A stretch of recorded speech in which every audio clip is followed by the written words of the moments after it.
आप सबका स्वागत है आपके अपने YouTube channel Faraz study group में। जैसा कि आप लोगों ने अपना कल का पिछला लेक्चर देखा था, तो आपको एक्सरसाइज 1.2 का पहला सवाल करवाया गया था कि prove root 5 is an irrational number. आज आपको क्वेश्चन नंबर 2 करवाया जाएगा, जिसमें आपको प्रूव करना है। सर मार्क कर दिए।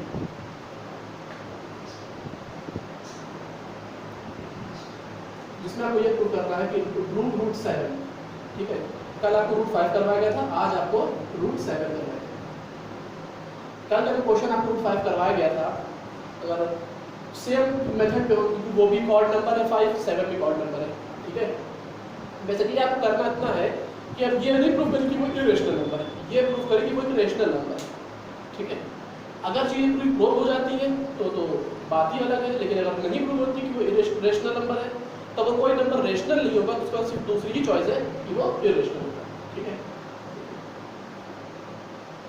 क्या करते हैं उसके लिए हम सिंपल, तो दो तरफ स्क्वायर कर दिए मेरा, तो हो जाएगा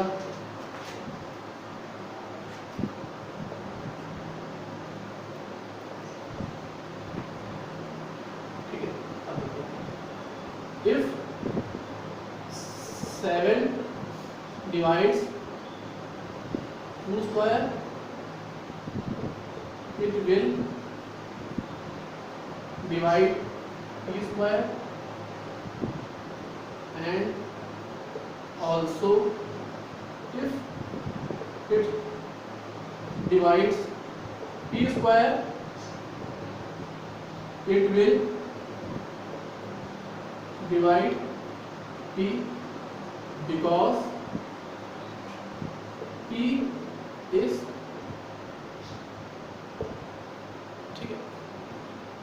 जैसे कि अगर 7 जो है आपका q स्क्वायर को डिवाइड कर रहा है तो 7 p स्क्वायर को भी डिवाइड करेगा। कल आपको मैंने एक चीज बताई थी कि अगर a = b आपका दिया हुआ है और अगर कोई नंबर b को डिवाइड कर रहा है बराबर, तो वो नंबर a को भी डिवाइड करेगा, ठीक है। अब जैसे मान ली दिया हुआ है कि 2 = 4/2, ठीक है। तो अगर कोई नंबर 4/2 को डिवाइड कर रहा है, रिमाइंडर 0 आ रहा है, तो वो नंबर 2 को भी डिवाइड करेगा, क्योंकि 4/2 क्या होता है, तो होता है। तो a = b देने का मतलब है जाहिर सी बात है दोनों मैग्नीट्यूड में सेम होंगे, ठीक है। तो अगर कोई q स्क्वायर को डिवाइड कर रहा है तो p स्क्वायर भी करेगा। और आपका थ्योरम 1 क्या था कि if p divides a square, मतलब p यहां पे 7 है, प्राइम नंबर है, ठीक है। तो अगर वो p a स्क्वायर यानी यहां पे वो a स्क्वायर के यहां p स्क्वायर दिया हुआ है, तो अगर p a स्क्वायर को डिवाइड करेगा तो p आपका a को भी डिवाइड करेगा। यही आपका थ्योरम 1 था, उसी की जगह की सेंटेंस लिखी गई है basically. if 7 divides q square then it will divide p square, and also if it divides p square then it will divide p because p is prime, और ब्रैकेट में यहां लिखा जाएगा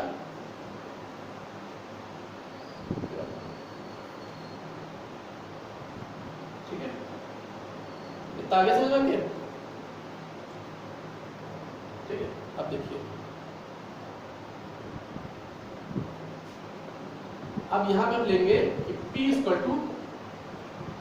ठीक है।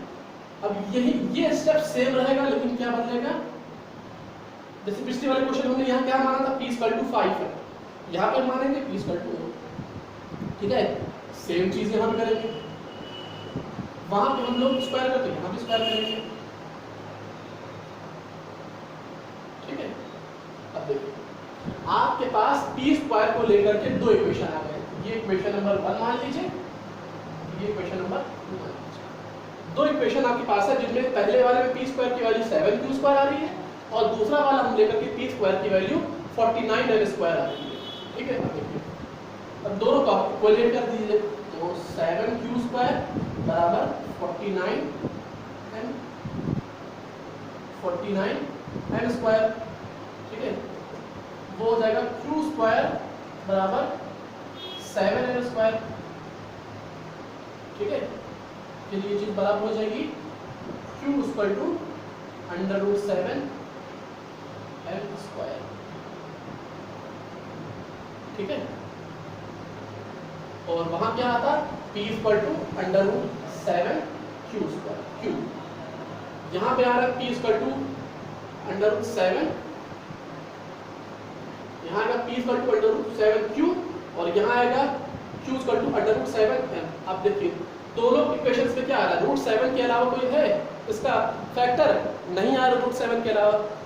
तो आपको क्या था इरेशनल नंबर में, इरेशनल नंबर में ये था कि सिर्फ √7 और मतलब वो खुद नंबर और 1 के अलावा कोई उसके अलावा कोई और फैक्टर नहीं होना चाहिए। अगर कोई और फैक्टर आता, जैसे यहाँ पे 7 ना आए, यहाँ पे 4 आ जाए, 6 आ जाए, 8 आ जाए, 9 आ जाए, इस तरह कोई नंबर आ जाए, तो फिर हम ये कहते हैं कि ये रेशनल है या वो चीज़ बात की होती। लेकिन क्योंकि यहाँ पे भी √7 आ रहा है और इस इक्वेशन से भी आप एक निकाल सकते थे कि P = √7Q,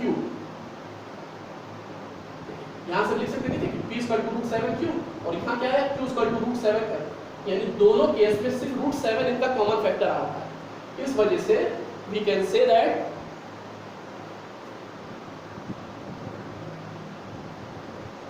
पहले लेंस में आगे ना कर लीजिएगा,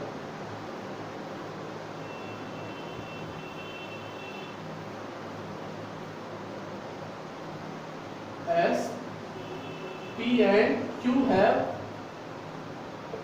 no other common factor than √7, we can say that √7 is a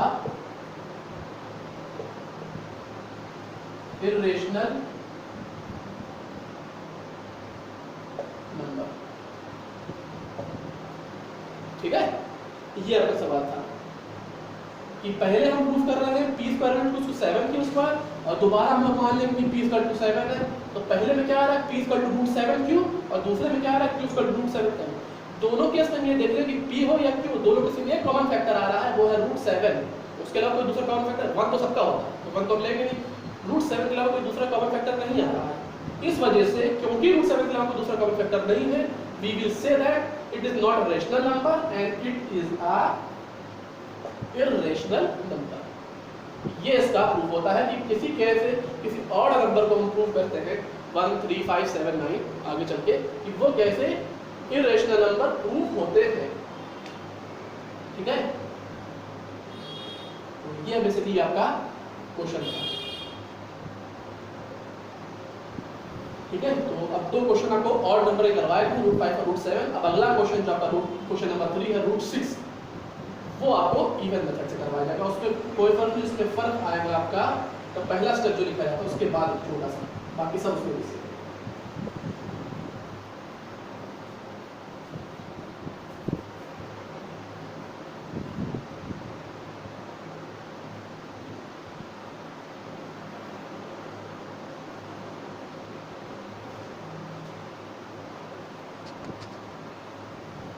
question number 3 आपका है √6।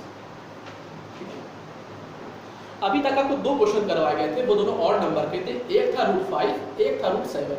अब आपको जो क्वेश्चन करवाया जाएगा वो है √6 का। This is an even number, इसका थोड़ा सा फर्क क्या है वो आपको समझ में गया।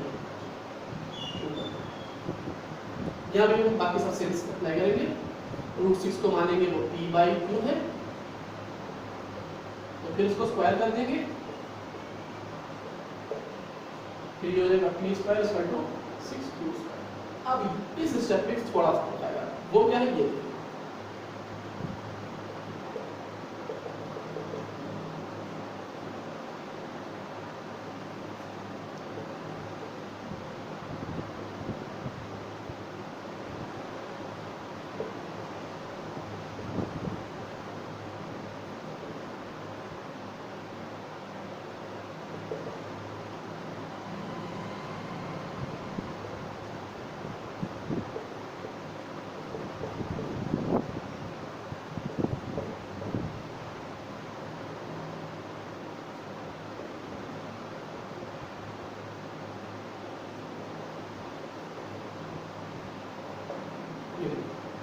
इस लाइन में फर्क है, पहली लाइन तो सेम रहेगी उसी तरह। अब देखो इसमें है if 2, यहाँ पे भी क्या किया गया है बेसिकली कि 6 को आप लिख सकते हैं ना 2 × 3, 2 × 3।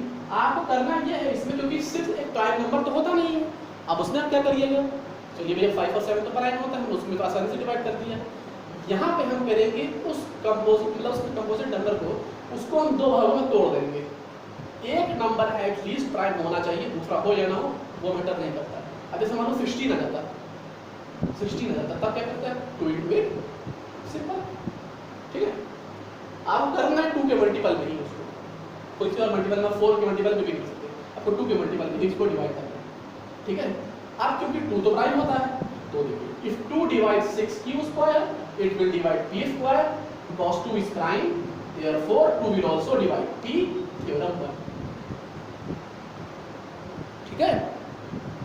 अब देखिए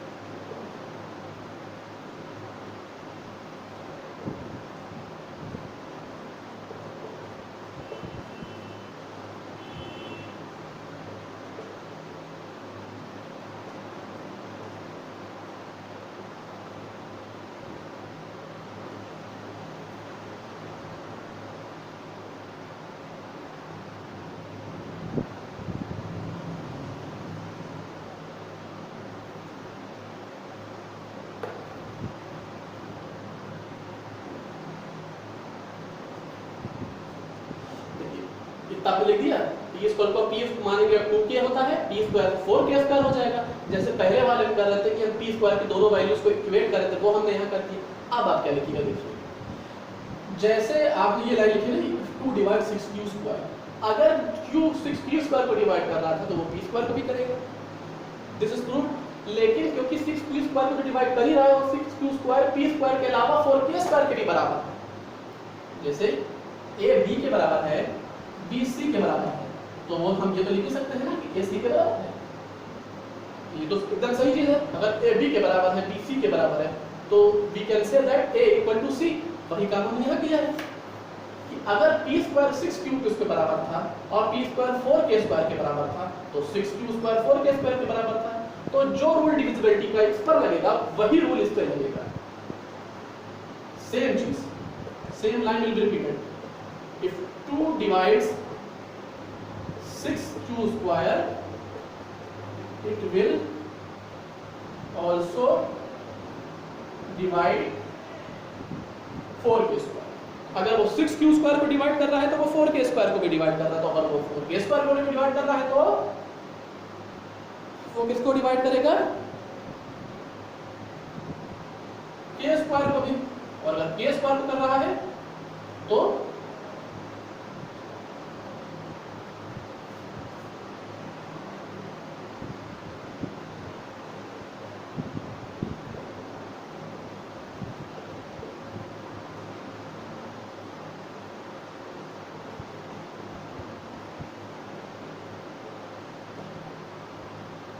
k को भी डिवाइड करेगा।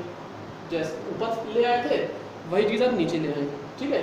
तो 2k को भी डिवाइड कर रहा है, ठीक है, और 2k को भी करे तो q को करेगा ही करेगा, क्योंकि तो हम ऑलरेडी प्रूव कर चुके हैं ऊपर, नीचे कर दिया है, ठीक है।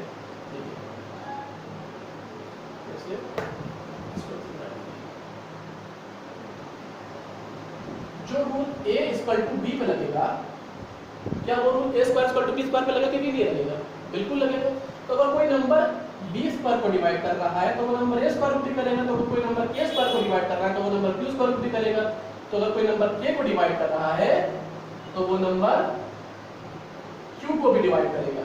तो इसलिए हम q का भी फैक्टर एक ही आ रहा है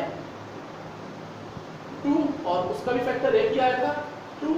अरे 6 को हमने क्या लिखा था 2 × 3, 4 को हम क्या लिखा था 2 × 2, तो दोनों केस में 2 कॉमन, इसलिए हम क्या लिखेंगे कि √6 is also an irrational number, ठीक है, हो गया।